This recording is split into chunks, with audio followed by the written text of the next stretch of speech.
So hello and welcome dear viewers. एक बार आप सभी का मेरे channel Rajesh Gupta assistant professor government college Sawai Madhopur में आप सभी का स्वागत है। आज इस लेक्चर के माध्यम से हम यहाँ पर डिस्कस करने जा रहे हैं द्रव द्रव मिश्रण के बारे में, जहाँ पर कि हमने इससे पूर्व के लेक्चर में हमने ऐसे द्रव मिश्रण के बारे में बात करी थी जो कि एक दूसरे में पूर्ण रूप से मिश्रणीय थे और उन पर राउल का नियम किस प्रकार से लागू होता है, आदर्श विलयन क्या होते हैं और अनादर्श विलयन क्या होते हैं, और उन विलयनों में उपस्थित दोनों जो अवयव होते हैं उन दोनों अवयवों को पृथक करने के लिए जो हम प्रभाजी आसवन थ्योरी ऑफ फ्रैक्शनल डिस्टिलेशन का उपयोग करके हम किस प्रकार से उन्हें अलग करते हैं उसके बारे में हमने विवेचना करी थी। तो आज हम यहाँ पर चर्चा करने जा रहे हैं पार्शियली मिसिबल लिक्विड्स के बारे में, यानी कि आंशिक रूप से जो मिश्रणीय विलयन होते हैं हम उनके बारे में यहाँ पर हम बात करने जा रहे हैं। प्रिय छात्रों, इससे पहले कि हम आगे बढ़ें, यहाँ पर मैं यह जानकारी आपको देना चाहूँगा कि इससे पूर्व हम फेज रूल का जो हमारा चैप्टर चल रहा है उस चैप्टर में हम कई सारे वीडियोस यहाँ पर रिकॉर्ड करके YouTube पर प्रसारित कर चुके हैं। हो सकता है आप सभी ने उन्हें वीडियो को देखा होगा और निश्चित रूप से पसंद किया होगा। कृपया इस वीडियो को पूर्ण रूप से देखिए और अंत तक इसे देखिए, जिससे कि आप इसमें बताई जाने वाली जो भी महत्वपूर्ण जानकारी है उससे वंचित न रहें। So we are starting here. Our topic today is partially miscible liquids. Partially miscible liquids यानी कि जो कि ऐसे द्रव मिश्रण जो कि आंशिक रूप से मिश्रणीय होते हैं, वे भी द्रव द्रव मिश्रण की कैटेगरी में ही आते हैं। हम जानते हैं कि जब भी दो द्रवों का आपस में मिलाया जाता है तो तीन प्रकार की परिस्थितियां उत्पन्न हो सकती है। पहली कौन सी, कि जबकि पूर्ण रूप से मिश्रणीय द्रवों का विलयन बने, यानी कि ये वे विलयन होते हैं जिनमें कि दोनों जो द्रव होते हैं वो एक दूसरे में किसी भी रेशो में मिक्स हो सकते हैं, जिसमें कि वाटर एल्कोहल है, बेंजीन टोलुइन है, ये एग्जाम्पल हम दे सकते हैं जिनके बारे में हम राउल के नियम के अंतर्गत चर्चा कर चुके हैं। दूसरी कैटेगरी हो सकती है कि दोनों जो लिक्विड्स हैं वो एक दूसरे में क्या हो, अमिश्रणीय हो, इमिसिबल लिक्विड्स के बारे में। So these two liquid do not mixes with each other, यानी कि ये दोनों लिक्विड जो हैं वो एक दूसरे में पूर्ण रूप से क्या होते हैं, मिक्स नहीं होते हैं। And remain in different two layer, और दोनों पृथक पृथक लेयर में क्या होते हैं, उपस्थित होते हैं। जैसे कि वाटर नाइट्रोबेंजीन का जो विलयन है वो water carbon dichloride carbon disulphide H2O। तो ये जो दोनों द्रव है वो एक दूसरे में क्या है, घुलते नहीं हैं, और दोनों की जो लेयर है वो बिल्कुल सेपरेट सेपरेट लेयर होती है। इनके बारे में चर्चा करेंगे जब हम आगे नर्स डिस्ट्रीब्यूशन नियम के बारे में बात करेंगे। आज हम जिस लिक्विड सॉल्यूशंस के बारे में बात करने जा रहे हैं वो है partially miscible liquids. They mixes with each other to some extent, अर्थात वे एक दूसरे में एक निश्चित सीमा तक क्या होते हैं, विलय होते हैं। हाँ, हालांकि अभी भी वे दोनों क्या होते हैं, दो अलग अलग द्रव प्रावस्थाओं में उपस्थित होते हैं, जिनमें कि एक जो लेयर होती है वो पहले वाले द्रव का दूसरे द्रव में विलयन है, और जो दूसरी द्रव अवस्था है या जो दूसरा विलयन है वो दूसरे द्रव का पहले वाले द्रव के अंदर विलयन है। जहां पर हम आगे बात करेंगे यहाँ पर फिनोल वाटर तंत्र की और एनिलीन हेक्सेन तंत्र की।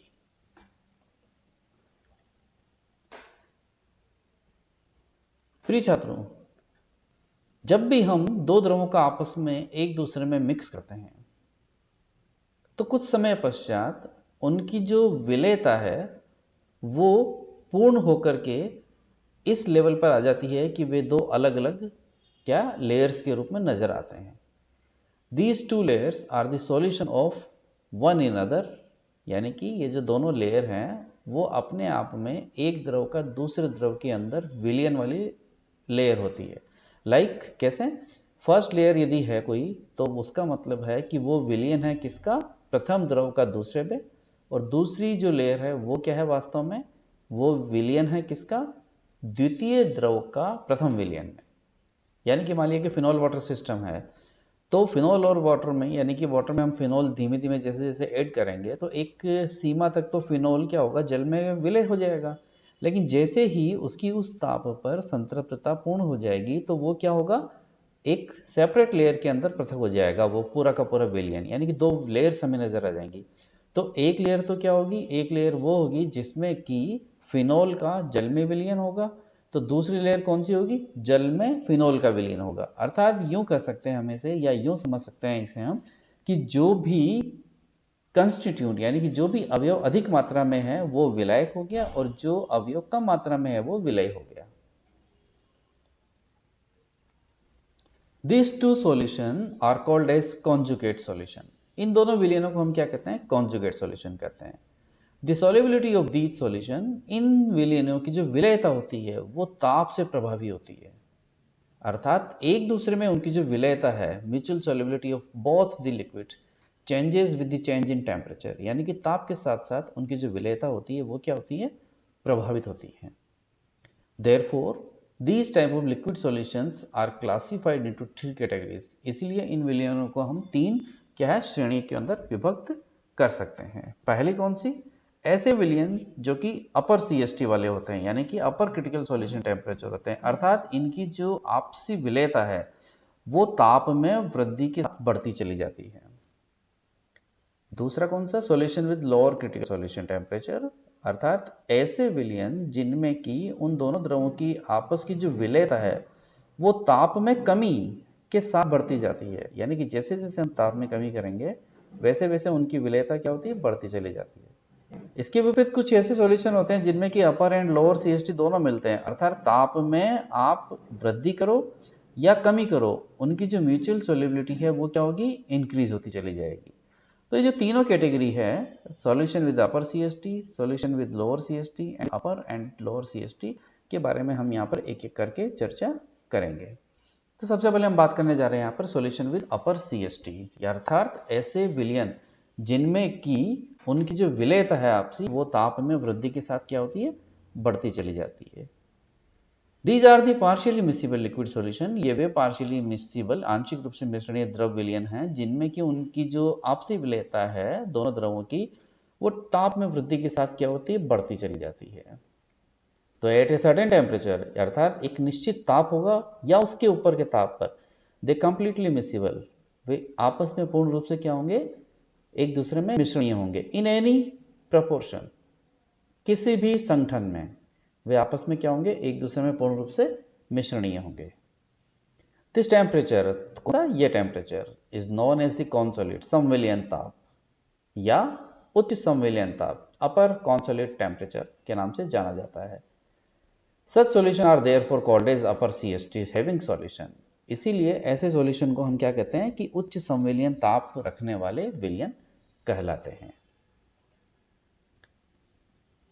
एग्जाम्पल्स, ऐसे तंत्रों के एग्जाम्पल्स जो कि अपर CST वाले होते हैं और उनके संगठन क्या है, ये इस प्रकार से हम देख सकते हैं। एनिलीन हेक्सेन जैसे सिस्टम है, अपर CST कितना, 59.6 डिग्री सेंटीग्रेड, अर्थात 59.6 डिग्री सेंटीग्रेड वो ताप है कि जिसके ऊपर एनिलीन और हेक्सेन पूर्ण रूप से एक दूसरे में किसी भी अनुपात में मिश्रणीय है। इसी प्रकार से साइक्लोहेक्सेन मेथनॉल यदि है तो वो 49 डिग्री सेंटीग्रेड के ऊपर किसी भी ताप पर किसी भी संगठन पर एक दूसरे में पूर्ण रूप से मिश्रणीय है। इसी प्रकार से फिनोल वाटर है। तब हम यहाँ पर बात करने जा रहे हैं सबसे पहले फिनोल वाटर सिस्टम के बारे में। हम देख सकते हैं कि फिनोल वाटर सिस्टम को यहाँ पर हमने किस प्रकार से व्यक्त किया है। ये फिनोल वाटर सिस्टम का जो फेज डायग्राम है उसका आउटलाइन है। वाई एक्सिस पर हमने यहाँ पर इधर टेम्परेचर लेंगे और यहाँ इधर हम प्रतिशत फिनोल की मात्रा को व्यक्त करेंगे। तो निश्चित रूप से यहाँ 100% वाटर होगा, तो यहाँ 100% फिनोल होगा। ये इस कर्व के पॉइंट्स ड्रॉ किए हैं, ए, ये बी और ये सी। ये जो बी पॉइंट है वो हमारा CST है, यानी कि क्रिटिकल सॉल्यूशन टेम्परेचर है, जो कितना है 68.1 डिग्री सेंटीग्रेड है। तो इसके करस्पॉन्ड्स जो कंपोजिशन है, संगठन है, वो कितना है फिनोल का 36.1%, अर्थात जल और फिनोल का विलयन जिसमें कि 36.1% विलयन उपस्थित हो और ताप उसका 68.1 डिग्री सेंटीग्रेड हो, तो वो अपर CST टेम्परेचर वाला कंपोजिशन होगा उसका। यहाँ देखिए कि ABC के बाहर पूरे एरिया में ये जो विलयन है वो एक दूसरे में पूर्ण रूप से मिश्रणीय है, तो ये एक लेयर के रूप में उपस्थित होगा। जबकि इनसाइड इस एरिया के अंदर, ABC के अंदर, ये जो विलयन है वो पूर्ण रूप से क्या होगा, दो लेयर के रूप में उपस्थित रहेगा। यदि यहां पर हम इस तंत्र के बारे में व्याख्या करें कि पॉइंट डी पर कोई विलयन यदि उपस्थित है, तो वो पॉइंट डी वाला जो विलयन है वो वास्तव में क्या है, इधर एरिया में चूंकि जल की अधिकता है, तो ये तंत्र क्या कहलाएगा, आपका फिनोल का जल में असंतृप्त विलयन। अर्थात अभी यहां पर फिनोल की जल में असंतृप्तता है, जो कि जैसे जैसे यदि हम फिनोल का प्रतिशत बढ़ाते जाएंगे तो इस पॉइंट पर आकर के ये क्या हो जाएगा, सैचुरेटेड हो जाएगा। और यहां पर अब थोड़ा सा ही फिनोल यदि हम इसमें और मिलाएं तो वो दो लेयर के रूप में पृथक हो जाएगा, जो कि यहां तक चलता रहेगा इस पॉइंट तक।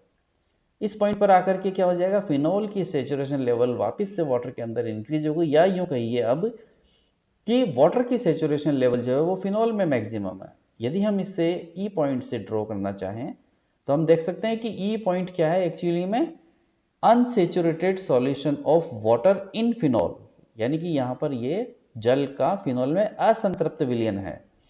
तो यहां पर हम जल की मात्रा बढ़ाते चले जाएं तो यहां पर आकर के जल का सेचुरेशन लेवल कंप्लीट हुआ। तो जैसे ही इस पॉइंट पर आया, ये जो लेयर है वो एक से दो लेयर के अंदर कन्वर्ट हो गई। तो इस प्रकार से हम इसको समझ सकते हैं। ये यहां पर एक लाइन ड्रॉ की है, इस लाइन FGH, ये जो लाइन है ये एक प्रकार की टाई लाइन है। अर्थात किसी पॉइंट पर्टिकुलर G पॉइंट यदि कोई है तो उस G पॉइंट पर संगठन को या तंत्र को हम किस प्रकार से समझे, तो उसे समझने के लिए हम एक horizontal vertical horizontal line draw कर देते हैं किसी टेम्परेचर T पर। तो ये टाई लाइन कहलाती है, जिसके की संगत F और H का जो संगठन है वो हम इस टाई लाइन के माध्यम से याद करेंगे, जो अगली स्लाइड के अंदर आपको हम इसे समझाएंगे। नेक्स्ट, इससे पहले कि आगे हम बढ़े, इसे एक बार से वापस देख लीजिए। मान लीजिए कि यहां पर इस पॉइंट पर एक द्रव विलयन उपस्थित है जिसमें कि कुछ फिनोल जल में मिश्रणीय है। अब ये जो विलयन यहां पर है वो वास्तव में फिनोल का जल में असंतृप्त विलयन है, लेकिन जैसे जैसे इसमें हम फिनोल मिलाते जाएंगे तो फिनोल की मात्रा जल में बढ़ती चलेगी, तब भी अभी यह विलयन असंतृप्ति बना हुआ है। परंतु वो जैसे ही इस कर्व पर आ जाएगा, यहां पर आते से ही क्या होगा कि फिनोल की जो संतृप्तता है वो जल में कंप्लीट हो चुकी है। अब इसके पश्चात फिनोल का इस ताप पर ये विलयन क्या हो चुका है, सुपर सैचुरेटेड हो चुका है, और ये यहां पर दो लेयर के रूप में उपस्थित रहेगा। अर्थात एक विलयन तो वो होगा जिसमें कि जल का फिनोल में विलयन, और दूसरा होगा फिनोल का जल में विलयन। वो कहां तक रहेगा, जब तक आप फिनोल मिलाते चले जाएंगे वो यहां तक इंक्रीज होता चला जाएगा। सिर्फ होगा क्या कि वो जो दोनों लेयर हैं, वो दोनों लेयर जैसे जैसे फिनोल हैवियर है, तो जैसे जैसे फिनोल की मात्रा बढ़ती चली जाएगी उसकी लेयर ऊपर से नीचे की ओर होती चली जाएगी। यहां पर अभी फिनोल वाला जो लेयर है वो ऊपर है, यानी कि फिनोल यदि कम मात्रा में है तो वो ऊपर की लेयर में है, लेकिन जैसे जैसे फिनोल की मात्रा बढ़ती चली जाएगी तो वो लेयर क्या होगी, नीचे होती चली जाएगी। अल्टीमेटली इस सी पॉइंट के बाद में यहां पर हम देखते हैं कि वापस से अनसेचुरेशन लेवल आ चुका है, किसका, वाटर के लिए, क्योंकि यहां पर इधर फिनोल अधिक मात्रा में है, तो ये अनसेचुरेशन लेवल किसके लिए, वाटर के लिए। तो ये वापस से एक लेयर के अंदर यहां पर क्या होगा, पृथक हो जाएगा। अब हम यहां पर इसके बारे में आगे विवेचना करते हैं कि इस एरिया ABC के बाहर जो विलयन है वो एक लेयर के रूप में उपस्थित है, यानी कि एक ही लेयर उपस्थित है, लेकिन इनसाइड ABC ये दो लेयर के रूप में उपस्थित है। जो लेफ्ट साइड ऑफ AB है, यानी कि ये जो AB के बाईं तरफ का जो पूरा एरिया है वो कहलाएगा solution of phenol in water. क्या है वो, solution of phenol in water. जबकि जो राइट साइड है BC के, वो BC के राइट साइड है, वो राइट साइड में क्या कहलाएगा, solution of water in phenol, क्योंकि यहां पर फिनोल अधिक मात्रा में उपस्थित है। FH के बारे में हमने अभी डिस्कस किया था कि FH is tie line at temperature T। ये एक टाई लाइन है जहां पर हम किसी भी पॉइंट पर क्या संगठन तंत्र का, उसके बारे में हम बात कर सकते हैं या समझ सकते हैं। कैसे? इस प्रकार से कि इस बिंदु पर हमने एक टाई लाइन ड्रॉ करी, तो amount of phenol divided by amount of water, किस प्रकार से? डिस्टेंस ऑफ एफ जी तो डिनोट करेगा किसको? अमाउंट ऑफ फिनोल को, और डिस्टेंस ऑफ जी एच किसको डिनोट करेगा? अमाउंट ऑफ वाटर के बारे में। यदि फेज रूल को हम अप्लाई करें तो हम देखते हैं कि on curve A B and B C, या यूं कहो कि कर्व ए बी सी पर चूंकि दो प्रावस्थाएं उपस्थित है, दो प्रावस्थाएं उपस्थित है यहां पर, क्योंकि एक तो विलेन की प्रावस्था और यहां पर जैसे आता है तो फिनोल का लेयर अलग हो जाती है, और यहां पर भी जैसे ही आता है तो यहां पर भी आपको क्या, दो लेयर पर हो जाती है, एक लेयर फिनोल का जल में विलयन और दूसरा जल का फिनोल में विलयन। तो यदि हम द्विघटीय के तंत्रों के लिए जो फेज रूल है बराबर C minus P plus two minus one को अप्लाई करें, तो ये दो फेज रखने पर आता है एक चर तंत्र। तो निश्चित रूप से देख सकते हैं कि यदि हम यहाँ पर तंत्र का अध्ययन करना चाहें तो आपको हम यहाँ पर सिर्फ बताएंगे कि इस टेम्परेचर पर क्या कंपोजिशन है, तो हम यहाँ पर लाइन यहाँ ड्रॉ करेंगे और इधर एक्स्ट्रापोलेट करेंगे तो हमें कंपोजिशन पता पड़ जाएगा। अर्थात एक चीज आपको हमने बताई तो दूसरी अपने आप यहाँ पर ज्ञात हो गई, तो इसलिए ये तंत्र क्या कहलाता है? इस पॉइंट पर एक चर तंत्र कहलाता है। लेकिन इस आउटसाइड एबीसी, इस आउटसाइड एबीसी में क्या है कि जहां पर सिर्फ एक ही लेयर है तो फेज क्या है? सिर्फ वहां पर वन है, तो वहां पर तंत्र क्या है? द्विचर है। तंत्र क्या है? द्विचर है। अर्थात आपको इस पर्टिकुलर पॉइंट पर इस तंत्र की स्टडी करने के लिए टेम्परेचर भी पता होना चाहिए, तो संगठन भी पता होना चाहिए, क्योंकि ये पॉइंट डी यहां कैसे रीच हुआ, कैसे आया, ये हमें नहीं पता है। तो आपको यहां पर दोनों चीजें यहां पर हमें यहां पर क्या होगी? बतानी पड़ेगी। इनसाइड एबीसी या इनसाइड एबीसी दोनों लेयर उपस्थित है तो निश्चित रूप से डिग्री ऑफ फ्रीडम भी क्या होगी? एक होगी। अब आप देख सकते हैं यहां पर कि फिनोल का ये जो पॉइंट बी है, ये पॉइंट कहलाता है CST, क्रिटिकल सॉल्यूशन टेम्परेचर, जो कि उच्च अवस्था पर है, उच्च बिंदु पर है, इसीलिए इसे हम अपर CST कहते हैं, जो कि फिनोल जल तंत्र के लिए 68.1 डिग्री सेंटीग्रेड है। और इस बिंदु पर जो संगठन है वो 36.1% फिनोल है। अर्थात इस बिंदु के ऊपर फिनोल और जल एक दूसरे में पूर्ण रूप से किसी भी संगठन में क्या है? मिश्रणीय होते हैं। नेक्स्ट, अब हम यहां पर बात करेंगे किसके बारे में? अपर सॉल्यूशन टेम्परेचर वाला एक और एग्जांपल है एनिलीन हेक्सेन सिस्टम, इसके बारे में डिस्कस करते हैं। इसका आउटलाइन है, इसे हम देख लेते हैं कि पहले क्या क्या कैसे ड्रॉ हुआ ये एक्सटर्नल इसका एरिया है, ठीक है। टेम्परेचर हम वाई एक्सिस पर ड्रॉ करते ही हैं, और यहाँ हमने परसेंटेज हेक्सेन है राइट साइड में, तो लेफ्ट साइड में 100% एनिलीन दिया हुआ है, तो राइट साइड में 100% हेक्सेन है। अर्थात बाईं तरफ यदि एनिलीन है तो उसमें हम हेक्सेन मिलाते चले जाएंगे, तो एक लेयर से वो दो लेयर में पृथक हो जाएगा और अल्टीमेटली वापस से वो हेक्सेन का सॉल्यूशन प्राप्त हो जाएगा। तो ये हमारा नेचर ऑफ कर्व है ABC। तो बी पॉइंट जो है इसका अपर क्रिटिकल सॉल्यूशन टेम्परेचर है, जो कि 59.6 डिग्री सेंटीग्रेड है, और इस पॉइंट पर जो कंपोजिशन है वो 48% हेक्सेन है। अर्थात 59.6 डिग्री सेंटीग्रेड पर जो अपर CST temperature aniline hexane system के लिए, वहां पर 48% हेक्सेन उपस्थित होता है।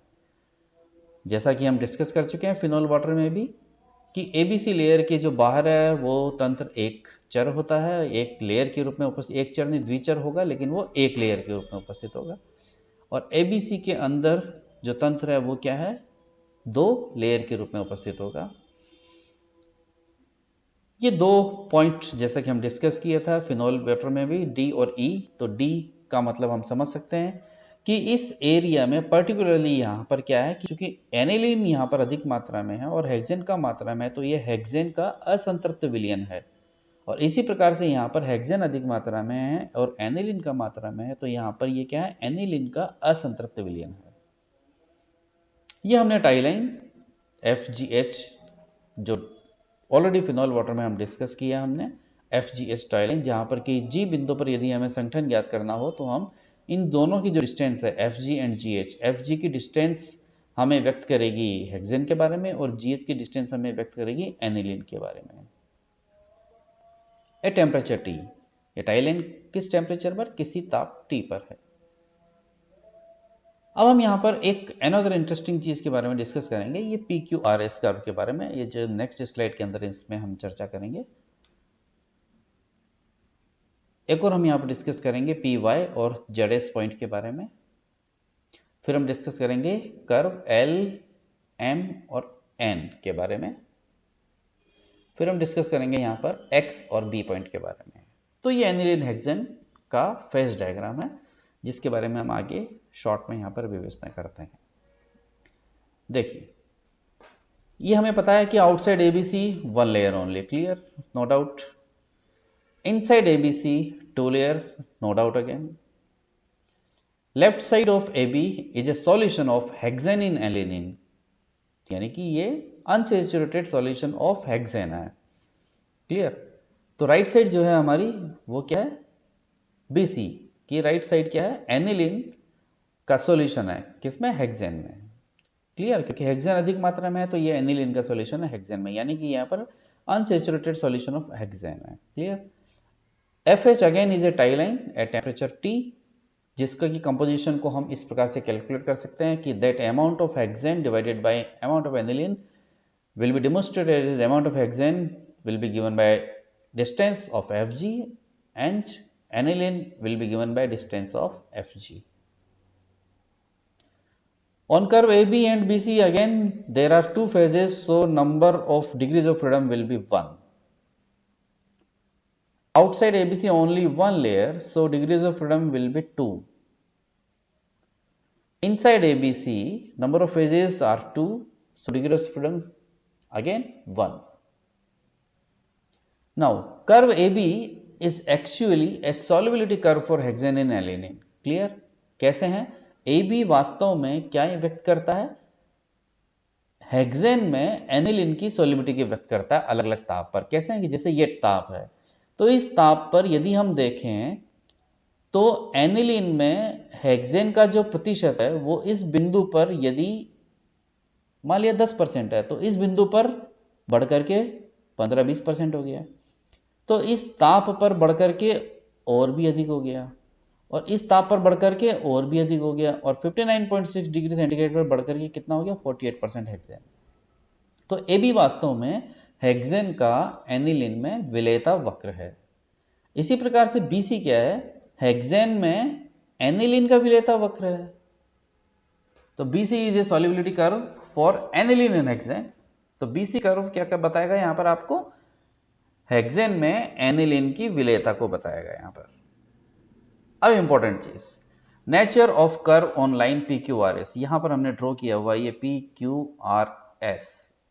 इससे पहले हम इसको यहां पर समझें, आपको यहां बताएं यहां पर कि यदि हम P बिंदु वाले द्रव विलयन को लें जो कि अनसैचुरेटेड सॉल्यूशन है हेक्सेन का एनिलीन में, तो यहां पर हम जैसे जैसे इसी ताप पर जैसे जैसे हेक्सेन की मात्रा बढ़ाते जाएंगे तो P से Y तक उसका अनसैचुरेटेड सॉल्यूशन रहेगा, लेकिन Y बिंदु पर आते से ही वो 2 लेयर में पृथक हो जाएगा, जो कि यहां तक रहेगा, जिसमें कि एक लेयर एनिलीन इन हेक्सेन है, दूसरी लेयर हेक्सेन इन एलिनीन। अल्टीमेटली यहां पर आकर के वापिस से अनसैचुरेशन हो जाएगा, किसके लिए, एनिलीन के लिए, क्योंकि अब हेक्सेन की प्रतिशतता यहां पर बहुत अधिक बढ़ चुकी है। तो Z से S तक क्या रहेगा, unsaturated solution of aniline in hexane, clear. अब यदि हम इस चीज को देखें कि यहां से हम यहां गए तो एक लेयर, फिर ये 2 लेयर, और फिर ये वापिस से एक लेयर। लेकिन यदि हम इस P बिंदु वाले विलयन को गर्म करें और गर्म करके इसका ताप इस क्रिटिकल सॉल्यूशन टेम्परेचर के ऊपर इस Q बिंदु तक ले आए, और अब यदि इसमें हेक्सेन को मिलाएं, तो हम देखते हैं कि बिना इसको आए, यानी कि एक ही लेयर में वो कंप्लीटली चलता चला जाएगा, घुलता चला जाएगा, और हम R बिंदु पर पहुंच जाएंगे, और फिर इसे हम यदि ठंडा करें तो हम S बिंदु पर पहुंच जाएंगे। अर्थात हम P से S पर बिना 2 द्रव विलयन को लाए, 2 लेयर को लाए भी हम यहां पर ऐसे पहुंच सकते हैं। तो यहां पर 1 लेयर 2 लेयर के बारे में डिस्कस किया है। अगेन हम डिस्कस कर रहे हैं यहां पर अब लाइन L, M, N के बारे में। डियर स्टूडेंट्स, यदि L बिंदु वाला कोई लिक्विड सॉल्यूशन है जहां पर कि हेक्सेन का विलयन है एनिलीन में। क्या है यहाँ पर? हेक्सेन का एनिलीन में विलयन है। यदि हम इसे ठंडा करें तो हम देखते हैं कि वो इस बिंदु के सारे सारे ठंडा हो जाएगा और एम बिंदु पर आकर के वो क्या होगा? दो लेयर के अंदर रूप में पृथक हो जाएगा, जिसका कि संगठन करस्पॉन्डेंस किसके है? Point M and point N के। अर्थात एम पॉइंट तो व्यक्त करेगा यहां पर वन लेयर किसकी? जो कि है आपकी हेक्सेन में एनिलीन की, और दूसरी लेयर है एनिलीन की हेक्सेन में। Our composition corresponds to point M and N. Again यहां पर हम डिस्कस कर रहे हैं नेचर ऑफ XB। यहां पर यदि हम X बिंदु वाला कोई लिक्विड है, इसे यदि हम ठंडा करें तो हम देखते हैं कि ये इस B पॉइंट पर, जो कि इसका अपर CST है यानी कि संविलियन ताप है, इस बिंदु पर आते से ही वो एकदम से क्या होगा? एक लेयर से अपने CST में कन्वर्ट होकर के दो लेयर के अंदर पृथक हो जाएगा। अपर CST point will come, two layers में ये क्या हो जाएगा? कन्वर्ट हो जाएगा। सो डियर फ्रेंड्स, स्टूडेंट्स, इस एनिलीन हेक्सेन सिस्टम के साथ ही हमारा ये आज का जो टॉपिक है ये समाप्त होता है। मुझे उम्मीद है कि आपको ये टॉपिक में बताए गए फिनॉल वाटर सिस्टम और एनिलीन हेक्सेन सिस्टम दोनों समझ में आए होंगे। इससे पूर्व के वीडियो भी आप लोगों ने निश्चित रूप से देखे होंगे। अंत में मैं सिर्फ इतना कहूँगा कि आपको चैनल के सभी वीडियोस यदि देखने हैं तो आप चैनल को सब्सक्राइब कीजिए और वहाँ पर प्लेलिस्ट में उपस्थित जितने भी वीडियोस हैं उन्हें देखिए, और किसी भी प्रकार की क्वेरीज यदि है तो उस क्वेरीज को कमेंट सेक्शन में, कमेंट बॉक्स में लिख करके आप पूछिए। Thank you.